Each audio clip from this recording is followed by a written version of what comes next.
right, collectors, thanks for joining me today. Well, today on the channel, we're going to do something a little different. We're going to try to be transparent as much as I can be about how to collect like a boss. No, maybe how to collect like me, right? Maybe I can give you some tips or some, insight as to how I collect. Let me kind of give you some background into it. Because initially, I started this channel about 1.5 years ago. And when I first started, people were like, oh, well, we're concerned about your financial well-being. Look at all this stuff. Well, this stuff was here well before anybody else was here. Sometime, probably well before any of you were born. I've been collecting for 35 plus odd years. So the only thing I decided that's different is this channel. I decided to share some of the joy, some of the fun, some of the engagement with you guys, right? Oh, today I'm shilling for Marvel. Guys. Anyways, some of that joy, some of that, community that we've put together. So I decided to share that with everybody. That's what's different. Again, I've been doing this for a long time, many years. So the only thing that's different is this channel. Let me give you some background. I'm a kid of the 80s. I was bombarded with all the cartoons, all the marketing schemes, all the maniacal plots of the Smurfs, the Transformers, G.I. Joe, Cobra, Thundercats, all that stuff.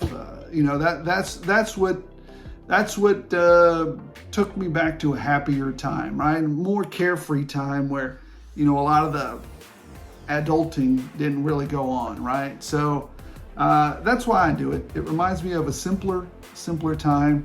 And also because, and I've heard this said a few times,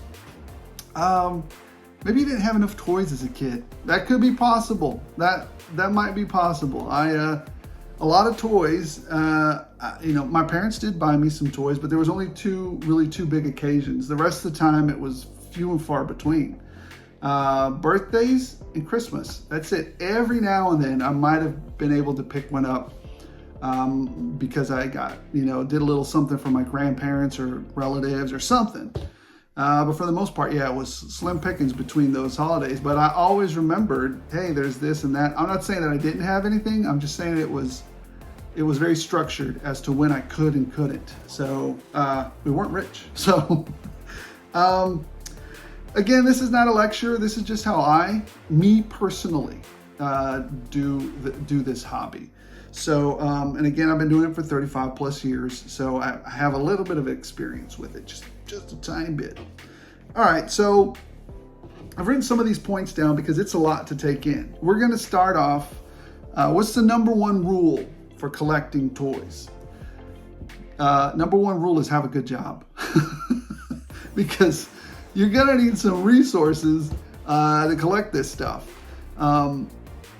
This is, to me, this is not a money-making proposition. The only way that it can be a money-making proposition is if you're, number one, the most successful money-making proposition is in some of these nostalgic items have inherent value because of the value to Americana, right?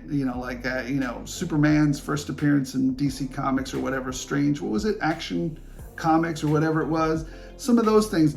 The biggest money-making ones are auction houses. Those are few and far between, right? So very rare do you have an item like that that's a singular point of Americana inflection or, importance. Most of these things are just important mostly to us, collectors of the 80s. So how can you make a living off of this? When is it not a money-losing proposition? Because for most of us it is. And that's if you're business, if you're a manufacturer of the toys, if you're a store, maybe like Toy Federation, maybe like Dallas Vintage Toys, that's one way. But for the other 97% of us that do this, this is not a money-making proposition. It's mostly about, a lot of this stuff does have value and a lot of it does hold value. But sometimes when you got to cash out of it, you're not really asking for top dollar, right? So anyways, some of the things around that with having a good job, and here's how I know that, I'm doing the right thing. If I go into the store and I start hiding figures, so that they can go on clearance.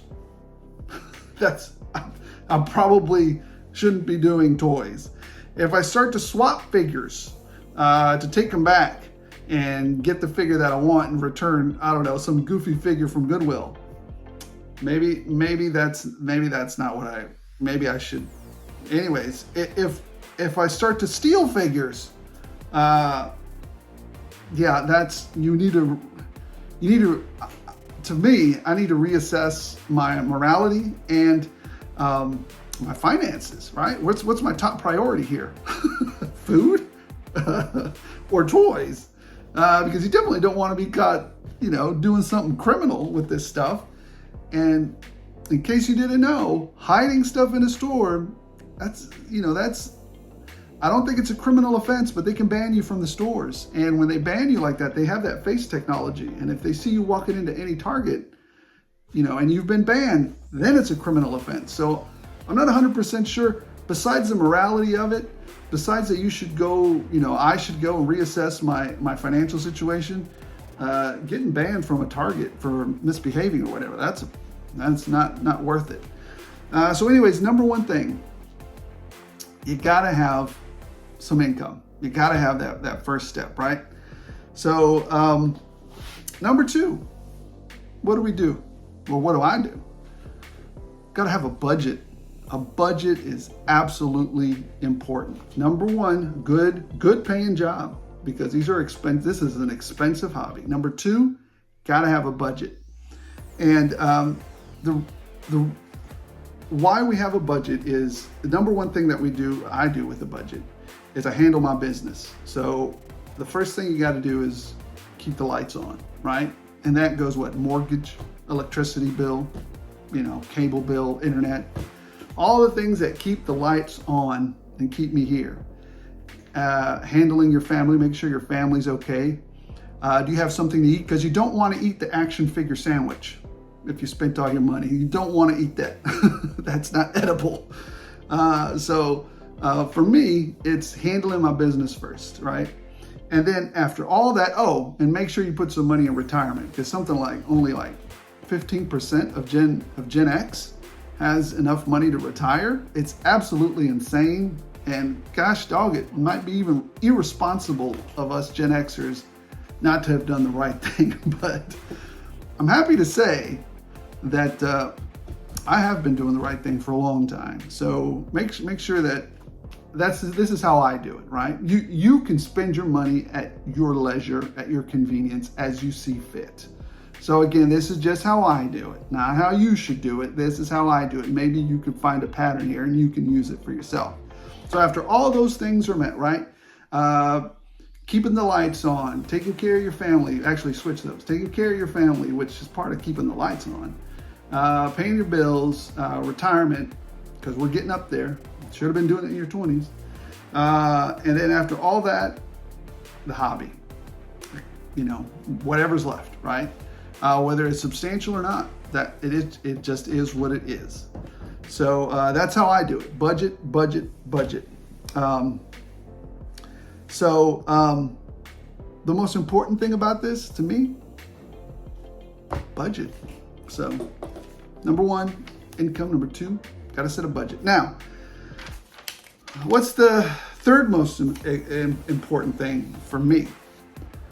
Well, why do I collect, right? Am I collecting for nostalgia? We already talked about that. Am I collecting for fun? Talked about that. Am I collecting for business? Maybe it's a mix. Maybe I'm collecting for a mix of this. I think for 99% of us, it's a mix of everything, right? It's a mix. To me, mostly though, it's nostalgia. A lot of people do it, especially I think a lot of Hot Wheels collectors do a little bit of both. A lot of action figures collectors do a little bit of both, and business and, fun. For me, it's about 90% fun. The rest of it is not really business. It's just to recycle money into the hobby. And we'll get to that in a minute. So, so just identify that. You have to understand why you do it, because otherwise, who am I doing this for? Why am I doing this, right? So we just have to identify the why. Well, I have to identify my why.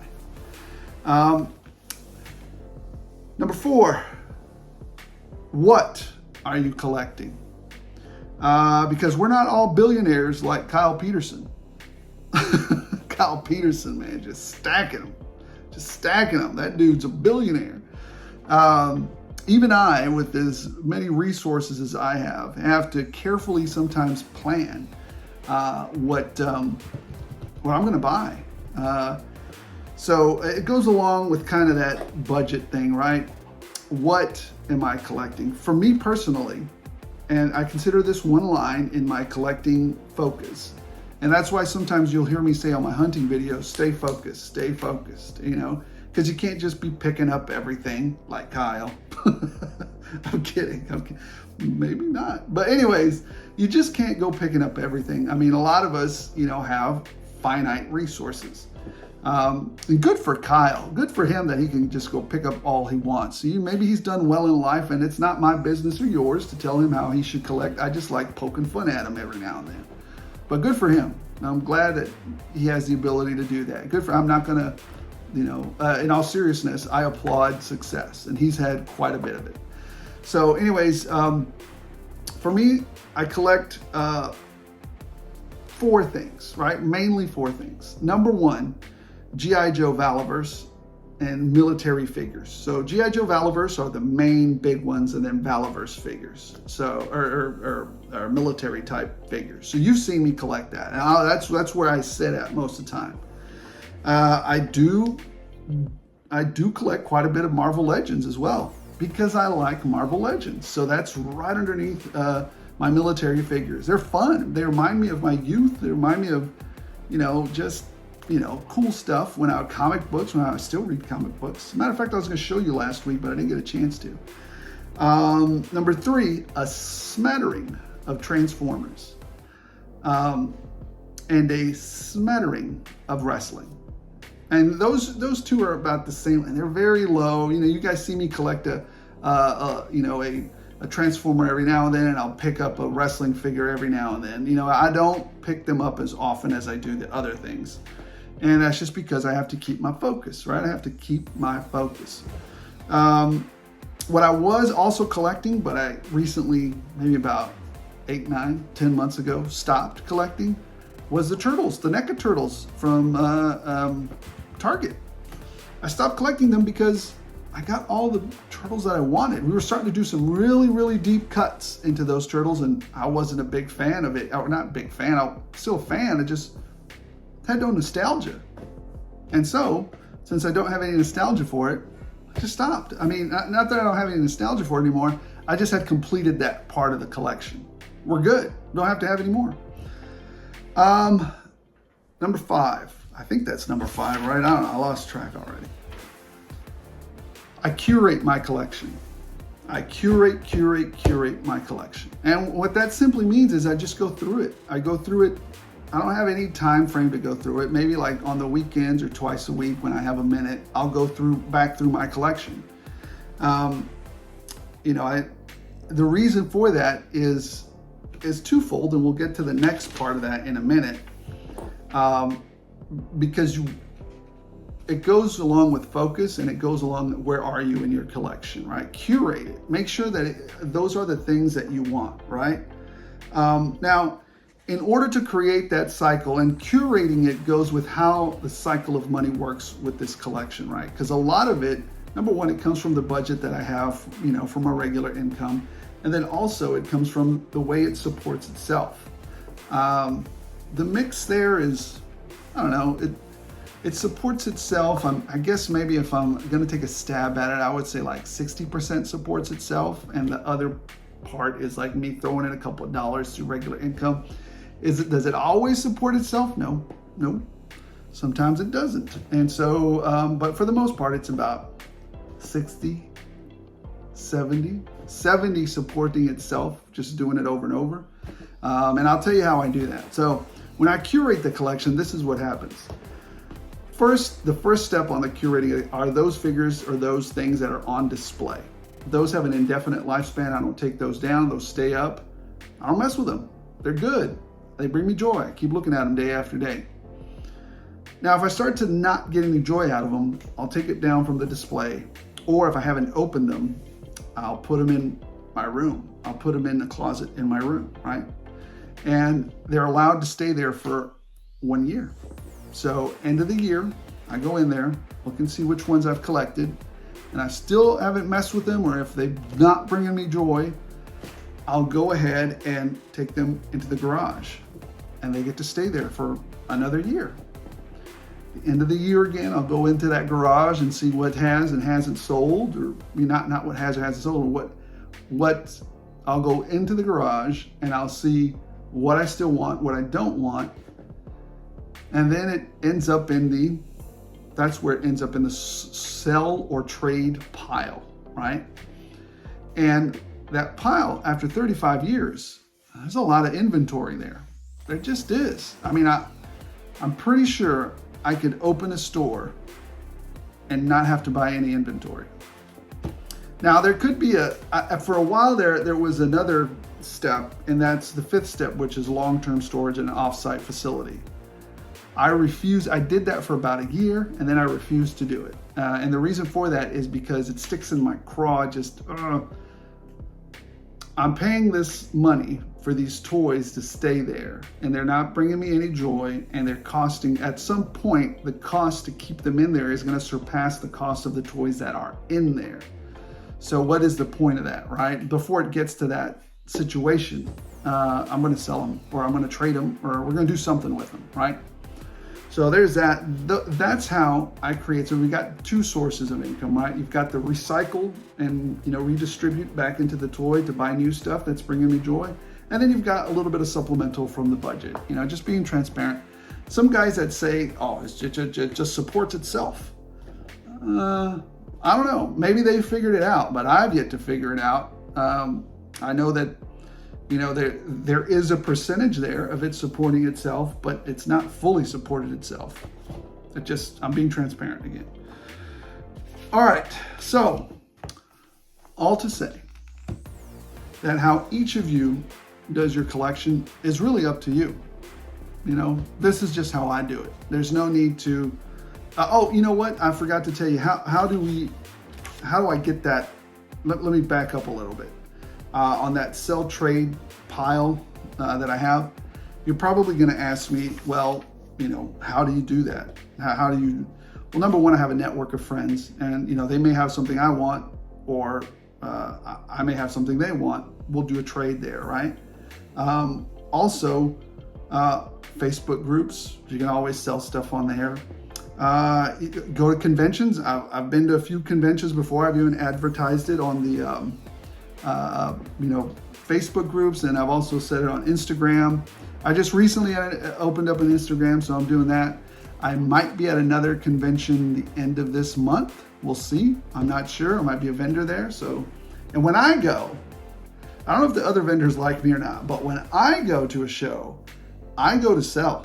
I'm there to get this stuff out of here. It doesn't bring me joy anymore. Now, I'm not there to be ridiculous, right? If I take like the ramen racer and you offer me $100 for it, no, I'm not going to sell it to you. I'm there to sell, but I'm not there to be an idiot either.